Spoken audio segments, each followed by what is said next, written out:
Sobat calon guru semuanya, baru saja rilis juknis terbaru terkait tentang pengangkatan kepala sekolah ya. Tentunya di sini sesuai dengan harapan kalian bahwasanya sertifikat guru penggerak bukan lagi menjadi syarat utama untuk teman-teman yang berkeinginan untuk menjadi kepala sekolah. Nah, di sini nanti kita akan mencari tahu lebih lanjut seperti apa petunjuk teknis terbaru untuk pengangkatan guru menjadi kepala sekolah, baik itu di instansi pemerintah maupun juga di instansi swasta.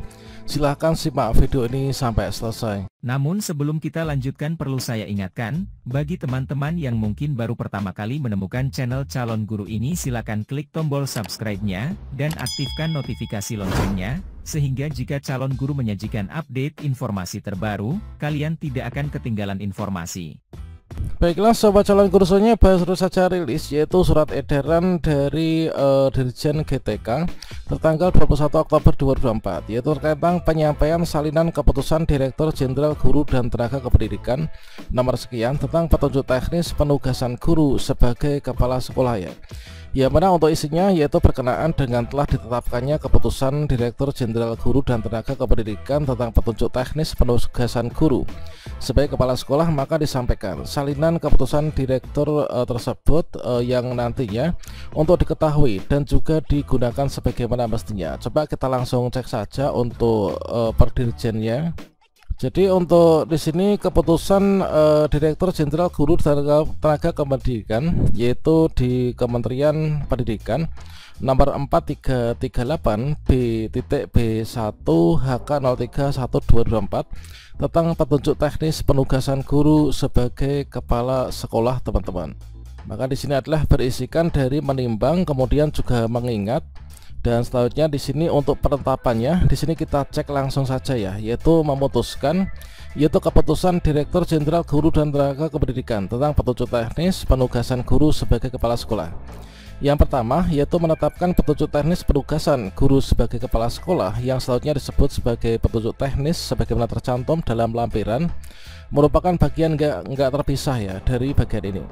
Nah, petunjuk teknis ini dimaksudkan di diktum 1 itu digunakan untuk acuan bagi kementerian, pejabat pembina kepegawaian daerah, dinas pendidikan, penyelenggara satuan pendidikan yang diselenggarakan oleh masyarakat, guru, kepala sekolah, pengawas, dan pihak lain yang terkait dan berkepentingan dalam pelaksanaan penugasan guru sebagai kepala sekolah. Yang ketiga yaitu ruang lingkupnya meliputi pengangkatan kepala sekolah, kemudian yang kedua pemberhentian kepala sekolah, kemudian penugasan kepala sekolah pada sekolah Indonesia di luar negeri, dan juga pemantauan dan evaluasi. Nah, berikutnya di sini kita cek, ini ditetapkan oleh Ibu Nunuk Suryani ya. Ya, mana di sini untuk latar belakangnya tentunya terkait tentang pengertian kepala sekolah, kemudian perannya itu seperti apa ya. Nah, di sini kita akan mencari tahu yaitu untuk perbedaan dari yang sebelumnya dengan yang sekarang ya. Jadi untuk guru di sini kan kepala sekolah ya. Kepala sekolah itu merupakan guru yang diberikan tugas untuk memimpin pembelajaran dan mengelola satuan pendidikan yang meliputi taman kanak-kanak, kemudian taman kanak-kanak luar biasa, sekolah dasar, dan seterusnya ya. Nah, ini. Kemudian guru itulah pendidik profesional. Nah, berikutnya kita cek di bagian syaratnya. Kemudian di sini ada katanya dengan sistem informasi dikarenakan untuk perekrutan kepala sekolah sendiri sekarang itu menggunakan mengedepankan sistem informasi ya. Nah, jadi di sini kita cek di bagian bab kedua ya. Bab kedua itu terkait tentang pengangkatan kepala sekolah. Nah, di sini yang A yaitu persyaratan guru yang ditugaskan sebagai kepala sekolah. Yang pertama, kalau misalkan satuan pendidikan yang diselenggarakan oleh pemerintah daerah. Jadi kalau misalkan teman-teman ingin menjadi kepala sekolah di satuan pendidikan yang di bawah naungan pemerintah daerah, misalkan SD, SMP seperti itu, SMA. Jadi di sini untuk syaratnya, ini kalau misalkan teman-teman itu guru PNS ya. Nah, kalau misalkan teman-teman guru PNS yang ditugaskan sebagai kepala sekolah oleh pemerintah daerah, provinsi, kabupaten, kota, ini harus memenuhi persyaratan sebagai berikut. Yang pertama yaitu memiliki kualifikasi akademik paling rendah sarjana S1 atau diploma 4 ya, atau D4 dari perguruan tinggi dan program studi yang terakreditasi. Kemudian yang kedua yaitu memiliki sertifikat pendidik. Kemudian yang C yaitu memiliki sertifikat guru penggerak atau surat tanda tamat pendidikan dan pelatihan STTPP calon kepala sekolah. Jadi di sini adalah sekarang itu bersifat opsional. Teman-teman yang ingin menjadi kepala sekolah itu adalah boleh kalian itu memiliki sertifikat guru penggerak, boleh juga tidak punya sertifikat guru penggerak namun memiliki surat tanda tamat pendidikan dan pelatihan calon kepala sekolah ya. Nah ini, jadi sekarang itu kalian boleh menggunakan ini. Kemudian memiliki pangkat paling rendah penata muda tingkat 1 ya. Ini adalah golongan ruang 3B. Kalau misalkan teman-teman seorang PNS ingin jadi kepala sekolah berarti pangkatnya minimal 3B teman-teman. Nah tentunya ini lebih ringan daripada yang tahun-tahun sebelumnya, itu kan minimal 3C ya. Kemudian yang E yaitu memiliki hasil penilaian kinerja guru dengan sebutan paling rendah itu baik ya, selama 2 tahun terakhir untuk setiap unsur penilaian. Kemudian yang F memiliki pengalaman manajerial paling singkat 2 tahun di satuan pendidikan, organisasi pendidikan, dan atau komunitas pendidikan. Kemudian sehat jasmani dan juga rohani, dan bebas nafsa, psikotropika dan lain sebagainya ya. Kemudian tidak pernah dikenai hukuman disiplin sedang ataupun juga berat, tidak sedang menjadi tersangka dan seterusnya, berusia paling tinggi 56 tahun. Jadi usia maksimal adalah 56. Nah sedangkan untuk guru P3K ini juga bisa jadi kepala sekolah teman-teman. Nah syaratnya ini nggak jauh berbeda ya. Jadi untuk guru P3K itu diberi penugasan sebagai kepala sekolah ini untuk di bawah naungan pemerintah daerah provinsi, kabupaten, kota. Jadi di SD, SMP, SMA, SMK negeri itu bisa ya. Persyaratannya yang pertama ijazah S1 atau S4, kemudian punya serdik, kemudian memiliki sertifikat guru penggerak atau STTP calon kepala sekolah. Nah sama ya, punya jenjang jabatan paling rendah adalah guru ahli pertama. Jadi teman-teman yang golongan 9 P3K golongan 9 ini bisa untuk jadi kepala sekolah ya. Nanti silakan segera saja berbondong-bondong untuk melakukan pendaftaran dan dicek di PMM masing-masing apakah sudah memenuhi persyaratan ataukah belum. Kemudian memiliki hasil penilaian kinerja dengan sebutan minimal baik ya, yaitu 2 tahun terakhir.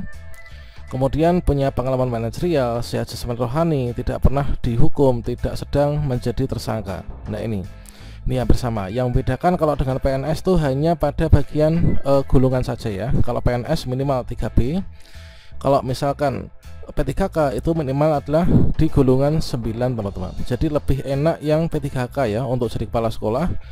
Kemudian usia maksimal di sini adalah 56 tahun. Dan selanjutnya di sini diperinci lagi terkait tentang kepemilikan sertifikat guru penggerak ya. Nah syarat kepemilikan sertifikat guru penggerak atau STTP calon kepala sekolah bagi guru PNS dan guru P3K yang dimaksud pada huruf C itu dikecualikan ya. Jadi dapat dikecualikan, maksudnya tidak perlu memiliki sertifikat guru penggerak maupun juga STTPP jika dalam kondisi seperti ini. Yang pertama, pemerintah daerah mengalami kekurangan persediaan bakal calon kepala sekolah karena jumlah kebutuhan kepala sekolah ini melebihi jumlah persediaan guru yang punya sertifikat guru penggerak atau STTP calon kepala sekolah. Yang kedua, yaitu pemerintah daerah mengalami kekurangan peserta seleksi kepala sekolah dikarenakan adanya guru yang memenuhi syarat namun tidak mengikuti seleksi kepala sekolah yang diadakan. Nah artinya dengan demikian sertifikat pendidik maupun juga STTPP ini bukan syarat mutlak lagi ya. Ini adalah nyatanya ada dua kondisi ini maka bisa dilakukan perekrutan ya. Nah pada kondisi huruf A dan B nanti prosedurnya itu adalah Dinas Pendidikan dapat mengundang guru yang belum punya sertifikat guru penggerak atau STTPP calon kepala sekolah untuk mengikuti seleksi kepala sekolah sesuai mekanisme yang diatur lebih lanjut pada bagian proses seleksi kepala sekolah dalam bab ini ya. Nanti kita coba cek seperti apa mekanismenya. Kemudian untuk satuan pendidikan diselenggarakan di masyarakat ini adalah minimal S1 D4, kemudian punya sertifikat guru penggerak maupun juga STTPP calon kepala sekolah. Penilaian kinerja guru ini hampir sama ya. Nah ini kemudian masa penugasan guru sebagai kepala sekolah. Nah jadi kalau misalkan teman-teman menjadi kepala sekolah yang berasal dari guru itu tidak selamanya jadi kepala sekolah ya. Jadi untuk pengangkatan kepala sekolah di sini disampaikan bahwa masa penugasannya itu kalau misalkan di instansi pemerintah ya itu adalah 4 tahun untuk satu periode. Jadi satu periode adalah 4 tahun. Nah teman-teman nanti bisa menjabat selama 4 periode. Berarti 4 kali 4 itulah 16 tahun ya. Kalau misalkan kalian punya sertifikat guru penggerak maupun juga surat SKKTP tadi, itu adalah bisa 4 tahun kali 4 ya, jadi 16 tahun nanti jadi kepala sekolahnya. Nanti bisa ditugaskan kembali ya. Kemudian kalau misalkan di sini, nah kepala sekolah menjalankan masa penugasan pada satuan administrasi pangkal, satpingkal minimal adalah 2 tahun. Mungkin kalian diangkat kepala sekolah namun ingin pindah, maka di sini harus memenuhi minimal 2 tahun ini. Nah minimal 2 tahun dan maksimal itu 8 tahun. Ini nanti harus pindah di satminkal lainnya. Nah seperti itu. Oke, ini kemudian kalau misalkan teman-teman yang di sini tidak memiliki sertifikat guru penggerak, ingin jadi kepala sekolah, nanti hanya diberikan kesempatan untuk 1 periode ya. Nah itu. Jadi salah satu perbedaannya adalah itu. Jadi di sini mekanismenya tentunya sesuai dengan harapan kalian bahwasanya sertifikat guru penggerak dan juga STTPL itu adalah bukan lagi menjadi syarat utama untuk teman-teman yang berkeinginan menjadi seorang kepala sekolah. Nah, selengkapnya di sini adalah untuk alurnya. Ini adalah mulai dari yang pertama, Dinas Pendidikan itu memetakan kebutuhan ya. Jadi kebutuhan, kemudian mengirim undangan kepada bakal calon kepala sekolah, kemudian menerima undangan di PMM, kemudian mengunggah berkas, kemudian melakukan verifikasi dari dinas, kemudian menyelenggarakan seleksi substansi. Ini bisa opsional ya, BCKS ini melakukan yaitu pemasangan CKS pada formasi, melakukan pengecekan dan seterusnya. Nah ini berikutnya, pada akhirnya pemutakhiran data secara otomatis teralir di Dapodik. Nah itu kira-kira untuk checklist terbaru, nanti kita akan lanjutkan pada video berikutnya ya, lebih detailnya. Demikian, semoga bermanfaat. Wassalamualaikum warahmatullahi wabarakatuh.